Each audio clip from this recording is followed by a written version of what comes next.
So, good day everyone. I am Cadet Uwadilla and we are Group 1. And today, I will discuss all about our fishbone diagram, which is about globalization. So, first, I will read first our fishbone diagram, which has five parts. So, first is economic factors. So, global supply chains. Next is multinational corporations. Third one is foreign direct investment. And last is trade liberation and free trade agreements. So the second one is technological factors. So automation and AI, faster transportation, e-commerce platforms, internet and telecommunications.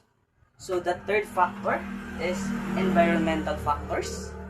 So first is global environmental cooperation. Second one is cross-border environmental regulations. Third one is shared or source natural resources. And the last is climate change agreements.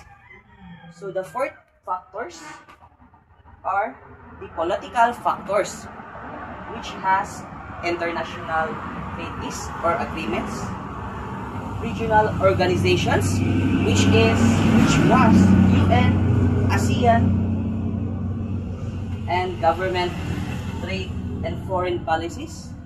And last is diplomatic relations. So the last factors of our fishbone diagram is cultural factors. So first is spread of media and entertainment, tourism and cultural exchange, English as global language, and the last one is spread of global brands or lifestyle. So let's continue. To these factors, and I will give you some simple example about this, and I will give you some explanation about these factors. So first is economic factors. Economic factors involve trade, business, and the movement of money and goods between countries.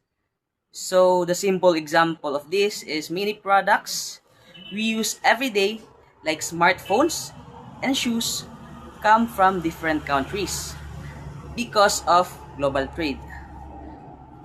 And the next one is technological factors.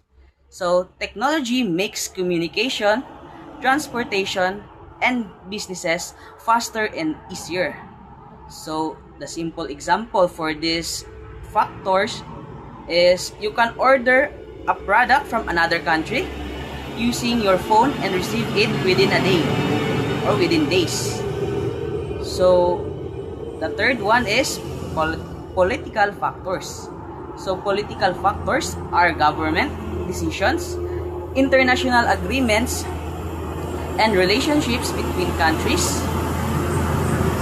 The simple example of this is the Philippines and Japan cooperate through trade and development projects.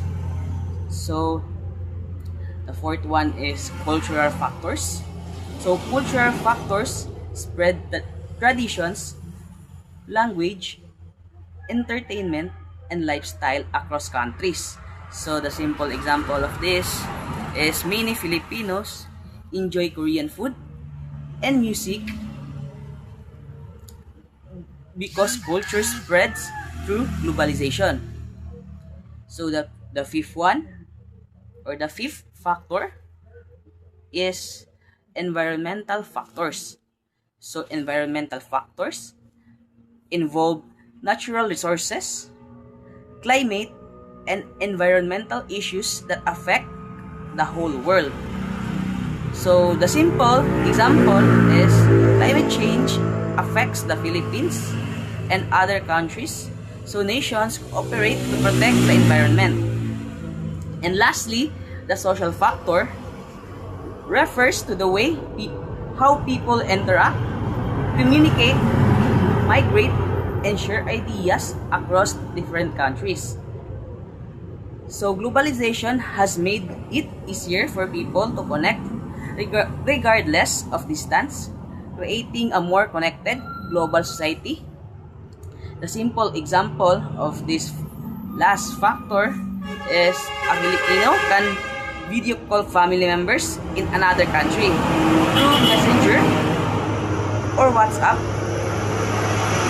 showing how globalization connects people socially. So that's all for today. Thank you everyone and God bless.